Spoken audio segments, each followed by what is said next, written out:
जनक जी के बाद से लक्ष्मण जी जब बहुत अधिक गुस्सा हो गए तब विश्वामित्र उनको समझाए, शांत किए। लक्ष्मण जी शांत हुए उनके कहने पर। गुरुदेव ने राम जी को धनुष तोड़ने के लिए भेजे। लक्ष्मण जी अनुमान कर लिए कि राम जी अगर धनुष तोड़ करके धनुष को पृथ्वी पर फेंकेंगे तो पूरा पृथ्वी एकदम डोल जाएगी, डगमगा जाएगी और बहुत कुछ हो सकता है।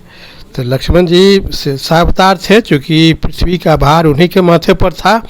तो अपने शिष्य, अपने दूत कच्छप को कहे कि तुम पृथ्वी के एकदम टिके रहना, सावधान रहो तुम लोग, राम जी धनुष तोड़ने जा रहे हैं। तो सभी लोग सावधान हो गया, पृथ्वी स्थिर रही।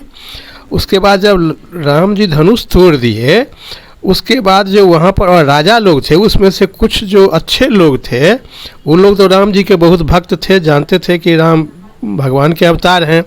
कुछ उसमें दुष्ट राजा थे, उन लोगों ने षड्यंत्र रचने लगा कि राम और लक्ष्मण दोनों को हम लोग युद्ध करके पराजित कर देंगे और सीता को हम लोग छीन कर लेकर भाग जाएंगे।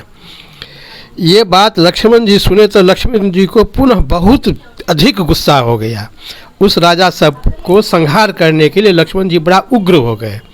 लक्ष्मण जी की उग्रता देख करके पूरा ब्रह्मांड फिर एकदम डगमगा गया। तब भोलेनाथ शंकर भगवान तो अपने परम शिष्य परशुराम जी को संकेत किए कि इस स्थिति को संभालने के लिए। परशुराम जी तुरंत वहाँ पहुँचे। परशुराम जी के आते ही वहाँ का माहौल एकदम बदल गया। और परशुराम जी के आने के बाद वहाँ कैसे क्या हुआ, इस सब की कहानी सुनने के लिए अगले एपिसोड में आप देखें। लक्ष्मण का क्रोध जब तीसरा एपिसोड हम देंगे, उसमें इस बात का विस्तृत वर्णन हम सुनाएंगे। बहुत बहुत धन्यवाद।